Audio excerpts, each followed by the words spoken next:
ಓಂ ನಮೋ ವಾಲ್ಮೀಕಿಯೇ. ನಮಸ್ಕಾರ ಬಂಧುಗಳೇ. ನಾನು ನಿವೃತ್ತ ಪ್ರಾಧ್ಯಾಪಕ ಡಾಕ್ಟರ್ ಅರ್ಜುನ್ ಪಂಗಣ್ಣವರ್. ಹೇ ಸೀತಾರಾಮ್ ವಾಹಿನಿಯ ವಾಲ್ಮೀಕಿ ರಾಮಾಯಣ ಅಂದು ಇಂದು ಚಿಂತನ ಕಾರ್ಯಕ್ರಮದ 399ನೇ ಸಂಚಿಕೆಗೆ ತಮ್ಮೆಲ್ಲರಿಗೂ ಸ್ವಾಗತ. ಹಿಂದಿನ ಸಂಚಿಕೆಯಲ್ಲಿ ನಾನು ತಮಗೆ ಸುಗ್ರೀವ ಮತ್ತು ರಾಮರ ನಡುವೆ ನಡೆದಂಥ ಸಂವಾದದಲ್ಲಿ ಸುಗ್ರೀವ ತನಗಾದಂತಹ ವಾಲಿಯಿಂದ ಅನ್ಯಾಯದ ಕಥೆಯನ್ನು ಕುಲಂಕುಷವಾಗಿ ಬಿಡಿಸಿ ಹೇಳ್ತಾನೆ. ರಾಮ ಅದನ್ನೆಲ್ಲ ಕೇಳಿಕೊಂಡು ಅವನಿಗೊಂದು ಪ್ರಶ್ನೆ ಮಾಡ್ತಾನೆ. ನೋಡಿ, ರಾಮ ಯಾವುದನ್ನು ತಿಳಿಯದೆ ಯಾವುದೇ ನಿರ್ಧಾರ ತಗೋತಿದ್ದಿಲ್ಲ ಅನ್ನೋದು ಇಲ್ಲಿ ಸ್ಪಷ್ಟವಾಗ್ತಿದೆ. ಅವನು ಹೇಳ್ತಾನೆ, ನಿನ್ನ ವಾಲಿ ನಿನ್ನ ಮಡದಿನ ಅಪಹರಿಸಿದಾಯಿತು, ನಿನ್ನ ರಾಜ್ಯ ಕಸ್ಕೊಂಡದ್ದಾಯಿತು, ನಿನ್ನ ಕೊಲ್ಲಾಗ ಬೆನ್ನು ಹತ್ತಿದ್ದಾಯಿತು, ಮತ್ತು ಇಷ್ಟೆಲ್ಲ ತೊಂದರೆ ಕೊಡಬೇಕಾರೆ ನಿನಗೂ ಮತ್ತು ವಾಲಿಗೂ ಈ ಹಗೆತನ ಬೆಳೀಲಿಕ್ಕೆ, ವೈರತ್ವ ಬೆಳೀಲಿಕ್ಕೆ ಕಾರಣ ಏನು ಅಂಥೇಳಿ ಮೂಲ ಪ್ರಶ್ನೆಯನ್ನು ರಾಮ ಸುಗ್ರೀವನಿಗೆ ಕೇಳ್ತಾನೆ. ಅದರ ವಾಸ್ತವಿಕತೆ ತಿಳಿಯುವ ಕುತೂಹಲ ಎನಗೆ, ಕಾರಣ ಸರಿವೆನಿಸಿದರೆ ಅವನ ನಾಶ ಕುರಿತು ಚಿಂತಿಸುವೆ. ನೋಡ್ರಿ ರಾಮಂದು ಹೆಂಗಿದೆ. ನಿನಗೆ ಅವಾಗ ಹಗೆತನ ಏನು ಕಾರಣ ಹೇಳೋ, ಆ ಕಾರಣ ನನಗೆ ಮನವರಿಕೆ ಆಗಬೇಕು. ಅನ್ಯಾಯ ಮಾಡಿದಾನಂತ ನನಗೆ ಅನ್ನಿಸ್ಬೇಕದು. ಆವಾಗ ಮಾತ್ರ ನಾನು ಅವನು ಕೊಲ್ಲೋಕ್ಕೆ ವಿಚಾರ ಮಾಡ್ತೇನೆ. ಒಂದು ವೇಳೆ ಈ ಕಥೆಯಲ್ಲಿ ಅಸತ್ಯ ಇತ್ತಂದ್ರೆ, ಅಸತ್ಯ ಅಪವಾದಗಳನ್ನು ವಾಲಿ ಮ್ಯಾಗ ನೀನು ಹೇಳ್ತಾ ಇದ್ದೆ ಅಂತ ನನಗೆ ತಿಳಿದು ಬಂತಂದ್ರೆ, ಅಥವಾ ನೀನು ಹೇಳುವಂಥ ಕಾರಣ, ಹಗೆತನಕ್ಕೆ ಕಾರಣ ಸಮಂಜಸ ಅನ್ನಿಸ್ಲಿಲ್ಲ ಅಂದ್ರೆ, ನ್ಯಾಯಬದ್ಧ ಅನ್ನಿಸ್ಲಿಲ್ಲ ಅಂದ್ರೆ, ಧರ್ಮಬದ್ಧ ಅನ್ನಿಸ್ಲಿಲ್ಲ ಅಂದ್ರೆ ನಾನು ನಿನಗೆ ಸಹಾಯ ಮಾಡುವುದಿಲ್ಲ. ಅಂದರೆ ವಚನ ಕೊಟ್ಟಾಗ ನಾವೇನೇ ಕೆಲಸ ಮಾಡಬೇಕಾಗಿದ್ರೆ ಅದು ಧರ್ಮಬದ್ಧ, ನ್ಯಾಯಬದ್ಧವಾಗಿರಬೇಕು. ಈಗ ದೋಸ್ತಿ ಕೆಲಸ ಮಾಡ್ಕೊಳ್ಳೋದು, ಬಸ್ ಸ್ಟ್ಯಾಂಡಕ್ಕೆ ಕಳ್ಳತನ ಮಾಡೋಣ ಬಾ ಅಂತಂದ್ರೆ ಅದು ದೋಸ್ತಿತನ ಅಲ್ಲ, ಅದಕ್ಕೆ ಒಪ್ಪಬಾರ್ದು. ಗೆಳೆತನ ಮಾಡೋದು, ಲೂಟಿ ಮಾಡೋಕ್ಕೆ ಹಚ್ಚೋದು ಅಲ್ಲ. ನಮ್ಮ ಗೆಳೆತನದ ಯಾವುದೇ ಒಂದು ಉಪಯೋಗ ಮಾಡ್ಕೋಬೇಕಾಗಿತ್ತಿರೋದು ನ್ಯಾಯದ ಚೌಕಟ್ಟಿನಲ್ಲಿರಬೇಕು. ಎಲ್ಲರೂ ಅದನ್ನು ಮೆಚ್ಚುವಂಥದ್ದಿರಬೇಕು. ನ್ಯಾಯ ಅಂದ್ರೇನು, ಎಲ್ಲರೂ ಮೆಚ್ಚುವಂಥದ್ದು, ಎಲ್ಲರಿಗೂ ಸಮಾನ ಅನಿಸಿರ್ಬೇಕು. ಅದರಲ್ಲಿ ಯಾವುದೇ ಒಂದು ಭೇದ ಭಾವ ಇರಬಾರದು.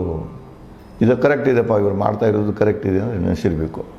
ಅದಕ್ಕೆ ಅವನು ಹೇಳ್ತಾನೆ, ನೀನು ನಿನ್ನ ಹಗೆತನದ ಕಾರಣ ಹೇಳೋ, ಆ ಕಾರಣ ನೋಡಿಕೊಂಡು ನಾನು ಚಿಂತಿಸುತ್ತೇನೆ. ನಿನಗೆ ಆ ವಾಲಿನ ಕೊಲ್ಲಬೇಕು ಕೊಲ್ಲಬಾರ್ದು ಅಂತ ನಿರ್ಧಾರವನ್ನು, ನಾನು ನಿನ್ನ ಹೇಳಿದ ಕಾರಣವನ್ನು ಚರ್ಚೆ ಮಾಡಿಕೊಂಡು ನಾನು ನಿರ್ಧಾರ ಕೈಗೊಳ್ಳುತ್ತೇನೆ ಅಂತ ರಾಮ ನಿರ್ಭೀಡವಾಗಿ ಸುಗ್ರೀವನಿಗೆ ಹೇಳ್ತಾನೆ. ಮುಂದುವರೆದು, ಎನ್ನ ಉದ್ದೇಶ ಅವಮಾನಿಸುವ ರೀತಿ ನುಡಿದ ಮಾತು ಮಳೆಗಾಲದ ನೀರಿನ ರಭಸದಂತೆ ನನ್ನ ಹೃದಯ ಬಡಿತ ಹೆಚ್ಚಿತು. ಸುಗ್ರೀವ ಹೀಗೆ ಆತಂಕದಿ ರಾಮನಿಗೆ ನುಡಿದ. ತಕ್ಷಣ ಪ್ರತಿಕ್ರಿಯೆ ಕೊಡ್ತಾನೆ ಸುಗ್ರೀವ. ನೀನು ನಾನು ಹೇಳಿದ ಕಾರಣ ನೋಡಿಕೊಂಡು ಸರಿ ಇದ್ರೆ ಅವನು ಹತ್ಯೆ ಮಾಡ್ತಾನಂತ ಹೇಳ್ತಿದ್ಯಾ, ಇದರಿಂದ ನನಗೇನಾಯಿತು, ಒಮ್ಮೆಲೆ ತೊಂದರೆ ಆಯ್ತು ನನಗೆ.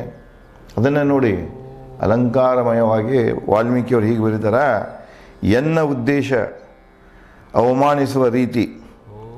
ನನ್ನ ಉದ್ದೇಶ ಏನಿದಲ್ಲ ಅದು ನಿನ್ನ ಮಾತುಗಳಿಂದ ನನ್ನ ಉದ್ದೇಶಕ್ಕೆ ಅವಮಾನ ಆಗ್ತದೆ, ನನ್ನ ಮಾತುಗಳು ಅವಮಾನ ಆಗ್ತಿದೆ. ನಾನು ಹೆಂಗೆ ಕೇಳ್ತಾ ಇದ್ದೇನೆ ವಾಲಿಗೆ ನಾನು ಸಂಹಾರ ಮಾಡಲಿಕ್ಕೆ ನೀನು ಕೇಳ್ತಾ ಇದ್ದೀನಿ, ಆದರೆ ನೀನು ಸತ್ಯ ತಿಳ್ಕೊಂಡು ಸಂಹಾರ ಮಾಡ್ತೀನಿ ಅಂದರೆ ನಾನು ಕೇಳುವಂಥ ಬೇಡಿಕೆ ನೀನು ಮಾಡಿದಂಗೆ, ಮಾನ್ಯ ಮಾಡದೇ ಇದ್ದಂಗೆ, ಅವಮಾನ ಮಾಡಿದಂಗೆ ಈ ರೀತಿಯಾಗಿ ನೀನು ನುಡಿತಾ ಇದ್ದೀಯ ಅಂತ ರಾಮನಿಗೆ ಹೇಳ್ತಾನೆ. ಮಳೆಗಾಲದ ನೀರಿನ ರಭಸದಂತೆ ನನ್ನ ಹೃದಯ ಬಡಿತ ಹೆಚ್ಚಿತ್ತು. ಯಾವ ರೀತಿಯಾಗಿ ಮಳೆ ಜೋರಾಗಿ ಬೆಳ್ಳಾಕೈತಂದರೆ ಬಿದ್ದ ನೀರು ಭೂಮಿ ಒಂದು ಕಡೆ ಸೇರ್ಕೊಂಡು ಹೆಂಗೆ ಓಡ್ತಿರ್ತದಲ್ಲ, ಈಗ ನೋಡ್ತಿರ್ತೀವಿ ನಾವು ಟಿ ವಿಗಳಲ್ಲಿ, ಬೆಂಗಳೂರಲ್ಲಿ ರಸ್ತೆಗಳಿಂದ ಹೊಳೆಯಾಗಿರ್ತವೆ. ಯಾವ ರಭಸ ಎಷ್ಟಿರ್ತದೆ, ಭಯಂಕರ ರಭಸ ಇರ್ತದೆ. ಅದಕ್ಕೆಲ್ಲ ನಾವು ಮಾಡಿಕೊಂಡ ಕರ್ಮಕಾಂಡ ಇದಿಲ್ಲ, ನಾವೇ ಮಾಡಿದಂಥ ಪಾಪದ ಕಾಂಡಗಳಿದೆ. ಅದಕ್ಕೆ ಇಲ್ಲಿ ಹೇಳ್ತಾನೆ, ಮಳೆ ಬಿದ್ದ ನಂತರ ನೀರು ಹೆಂಗೆ ರಭಸದಿಂದ ಓಡ್ತಿರ್ತದಲ್ಲ, ಹಂಗೆ ನಿನ್ನ ಮಾತು ಕೇಳಿ ನನ್ನ ಹೃದಯ ಬಡಿತ ಹೆಚ್ಚಾಯಿತು.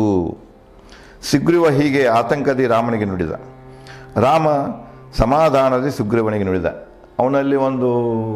ಸುಗ್ರೀವನಲ್ಲಿ ಒಂದು ಗಡಬಡ ಕಂಡು ಬರ್ತಾ ಇರ್ತದೆ. ಅವ್ನಿಗೆ ಯಾಕಪ್ಪ ಹಿಂಗೆ ಯಾಕೆ ಮಾತಾಡಿದೀವ ರಾಮ ಅಂಥೇಳಿ ಅವ ಇದನ್ನು ನೋಡಿದಾಗ ಅವನಿಗೆ ಹೇಳ್ತಾನೆ, ಸಮಾಧಾನದ ಮಾತುಗಳನ್ನು ಹೇಳ್ತಾನೆ, ದುಡುಕಬೇಡ ತಡಿ ಅಂತ ಹೇಳ್ತಾನೆ. ರಾಮ ಸಮಾಧಾನದ ಸುಗ್ರೀವನ ನುಡಿದ, ಓ ಸುಗ್ರೀವ, ನಿನ್ನ ವೈರಿ ಹತ್ಯೆಗೆ ಬಾಣ ಬಿಡುವ ಮುನ್ನ ಸತ್ಯ ತಿಳಿಯಬೇಕು.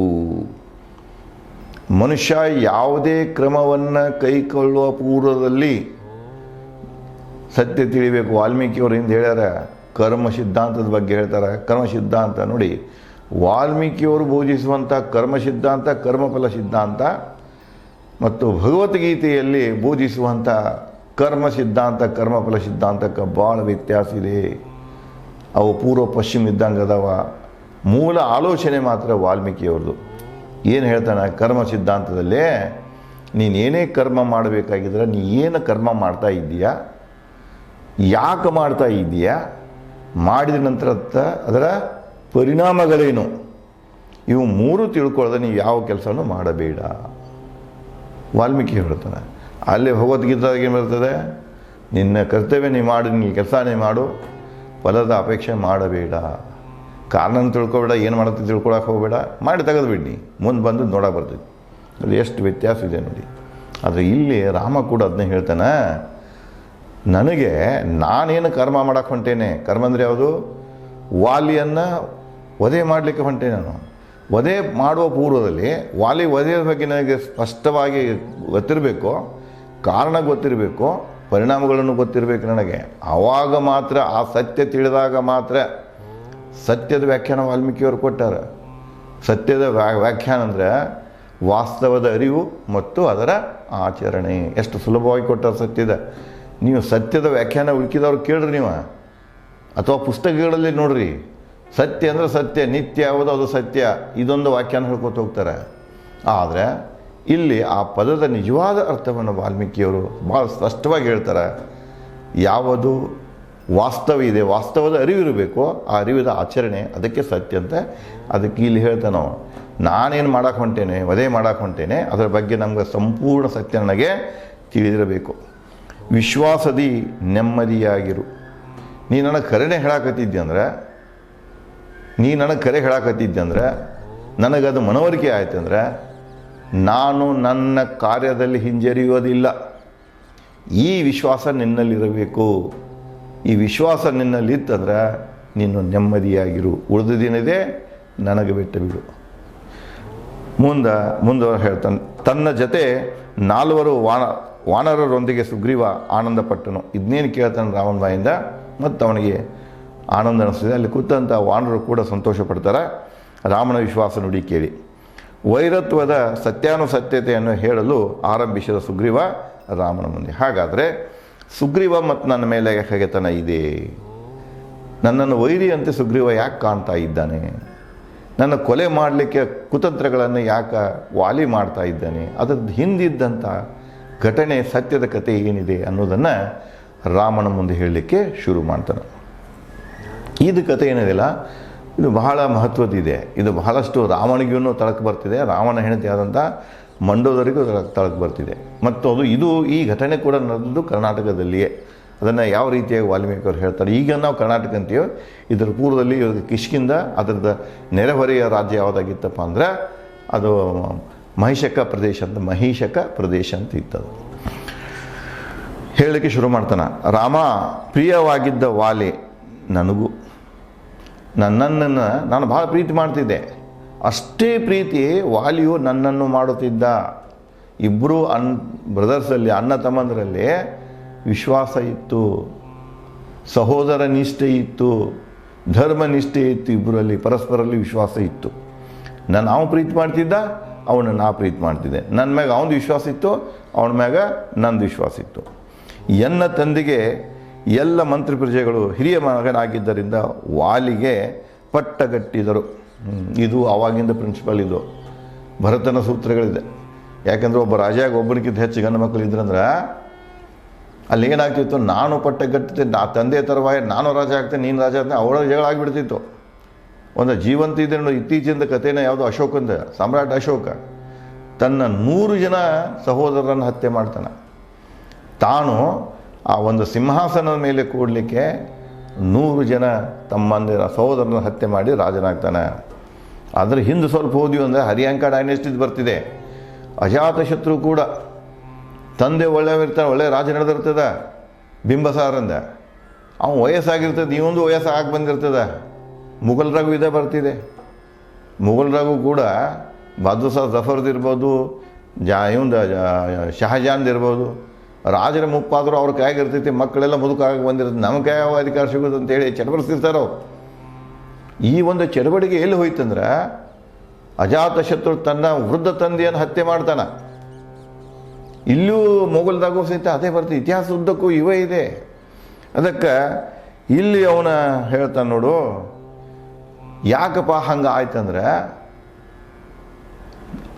ಅಧಿಕಾರಕ್ಕೆ ಬರೋ ಸಲುವಾಗಿ ಏನೆಲ್ಲ ಮಾಡ್ತಾರೆ. ಅದಕ್ಕೆ ಇದನ್ನು ಅವಾಯ್ಡ್ ಮಾಡೋ ಸಲುವಾಗಿ ಇಲ್ಲಿ ಸಹೋದರರ ನಡುವೆ ಯುದ್ಧ ಆಗಬಾರ್ದು, ಹಿಂಸೆಗಳೇ ನಡಿಬಾರ್ದು ಅಂಥೇಳಿ ಇಕ್ಷ್ವಾಕು ವಂಶದ ಸಮ್ರಾಟ ಭರತ ಧರ್ಮಸೂತ್ರಗಳನ್ನು ಈ ಜಂಬೂದ್ವೀಪದಲ್ಲಿ ಜಾರಿಗೆ ತರ್ತಾನೆ. ಧರ್ಮಸೂತ್ರಗಳಲ್ಲಿ ಅಲ್ಲೇ ಬಂದುಬಿಡ್ತಾವೆ ರಾಜ ಧರ್ಮ, ರಾಜ್ಯ ಧರ್ಮ, ಪತಿ ಧರ್ಮ, ಪತ್ನಿ ಧರ್ಮ, ಆಡಳಿತ ಧರ್ಮ, ಇವಕ್ಕೆ ನೀತಿಗಳನ್ನು, ಧರ್ಮ ಅಂದರೆ ನೀತಿ, ಅವಕ್ಕೆ ಸೆಟ್ ಆಫ್ ಪ್ರಿನ್ಸಿಪಲ್ಸ್ ಅಂತ ಅವನು ಇಂಗ್ಲೀಷ್ನಾಗ ಸೆಟ್ ಪ್ರಿನ್ಸಿಪಲ್ಸ್ ಅವು. ಅಥವಾ ನೀವು ಕೋಡ್ ಆಫ್ ಕಂಡಕ್ಟ್, ಅಥವಾ ನೀವು ಸ್ಟ್ಯಾಂಡಿಂಗ್ ಆರ್ಡರ್ ಅಂತ ಹೇಳ್ತಾರೆ ನೋಡಿ. ಆಫೀಸ್ನ ದುಡಿಬೇಕಾಗಿದ್ರೆ, ಕೆಲಸ ಎಲ್ಲೇ ಒಂದು ಕಡೆ ಮಾಡಬೇಕಾಗಿತ್ತಂದ್ರೆ ಸ್ಟ್ಯಾಂಡಿಂಗ್ ಆರ್ಡರ್ ಇರ್ತದೆ.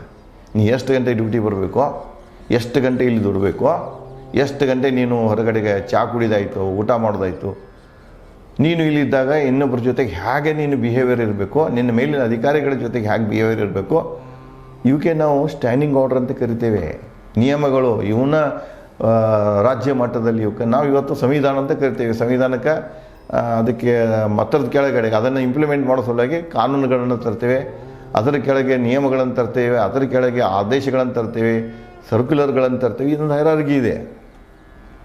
ಅದಕ್ಕೆ ಇಲ್ಲಿಯೂ ಕೂಡ ಅವನು ಹೇಳ್ತಾನೆ, ಅಂಥವರದ್ದು ಇದೆಲ್ಲ ಹೋಗಲಾಡಿಸ್ಬೇಕಾಗಿದ್ದ ಭರತ ಏನು ಮಾಡ್ತಾನಂದ್ರೆ ಒಂದು ತರ್ತಾನೆ, ಇದ್ದ ಗಂಡ ಮಕ್ಕಳಲ್ಲಿ ಯಾರೂ ಹಿರಿಯರತ್ತ ಅಲ್ಲ, ದೊಡ್ಡವ, ಮೊದಲು ಹುಟ್ಟಿದವ, ಆದರೆ ಅವನು ಸಬಲ ಇರಬೇಕು, ರಾಜ್ಯ ದೇಶವನ್ನು ಆಳುವಂಥ ಸಬಲತೆ ಇರಬೇಕು, ಯಾವ ಊನ ಇರಬಾರ್ದು, ಅಂಗವಿಕಲ ಇರಬಾರ್ದು, ಕುರುಳಿರಬಾರ್ದು, ಅಂಥವನ್ನು ಮಾತ್ರ ಏನು ಮಾಡ್ತಿದ್ರು, ಪಟ್ಟಗಟ್ತಿದ್ರು. ಅದಕ್ಕೆ ಇಲ್ಲಿ ಕೂಡ ಅವನು ಹೇಳ್ತಾನೆ, ವಾಲಿ ಎಲ್ಲ ರೀತಿಯಿಂದ ಸಬಲ ಇದ್ದ, ದೊಡ್ಡವ ಇದ್ದಿದ್ದಕ್ಕಾಗಿ ಎಲ್ಲರೂ ಸೇರಿಕೊಂಡು ಆ ನಿಯಮದ ಪ್ರಕಾರ ಏನು ಮಾಡಿದ್ರು, ವಾಲಿಯನ್ನು ನಮ್ಮ ತಂದೆಯ ನಂತರ ರಾಜನನ್ನಾಗಿ ಪಟ್ಟಗಟ್ಟಿದರು. ತಂದೆಯ ಮರಣಾಂತರ ಅವನಿಗೆ ಪಟ್ಟಗಟ್ಟಿದರು. ರಾಜ್ಯಭಾರ ನಡೆಸಿದ ವಾಲಿಗೆ ನಾನು ವಿಧೇಯಕನಾಗಿ ಸೇವೆ ಸಲ್ಲಿಸುತ್ತಿದ್ದೆ. ಅಣ್ಣ ರಾಜ ಆದ, ತಂದೆ ತೀರ್ಕೊಂಡು ಹೋದರು. ನಾನೂ ಕೂಡ, ಯಾಕಂದರೆ ಅಣ್ಣನ ಮ್ಯಾಗ ನನ್ನ ಪ್ರೀತಿ ಇತ್ತು, ವಿಶ್ವಾಸ ಇತ್ತು, ಅವನು ನನ್ನ ಮ್ಯಾಗಿತ್ತು.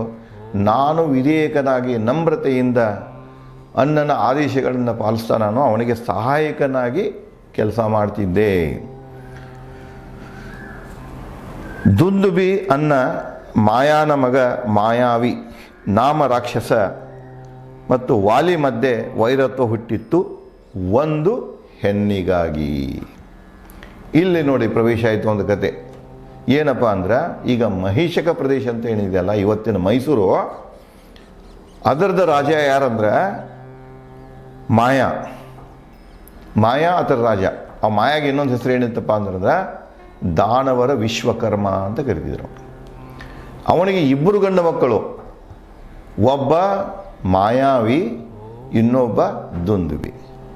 ಅವನು ಇನ್ನೊಬ್ಬ ಹೆಂಡತಿ ಇರ್ತಾಳೆ, ಅಕ್ಕಿ ಅಪ್ಸರೆ ಹೇಮಾ ಅಂತ ಇರ್ತಾಳೆ. ಅಕ್ಕಿನೇ ರಿಕ್ಷ ಗುಹೆಯಲ್ಲಿ ಇಟ್ಟಿರ್ತಾನವ, ಅಲ್ಲೇ ಇರ್ತಾನೆ. ಅವರಿಗೆ ಒಂದು ಮಗು ಹುಟ್ಟಿರ್ತದೆ, ಅಕ್ಕೆ ಮಂಡೋದರಿ, ರಾವಣನ ಹೆಂಡತಿ ಮಂಡೋದರಿ ಏಕೆ.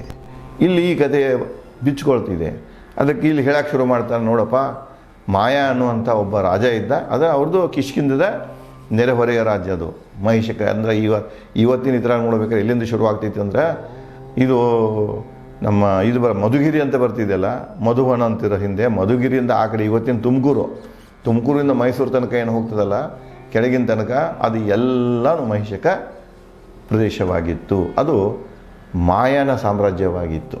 ಇನ್ನು ಮಾಯನ ಸಾಮ್ರಾಜ್ಯದ ಮಾಯನ ಹಿರಿಮಗ ಯಾರಪ್ಪ ಅಂದರೆ ಮಾಯಾವಿಗೆ ಮತ್ತು ವಾಲಿಗೆ ಹಗೆತನ ಬರ್ತಿದೆ.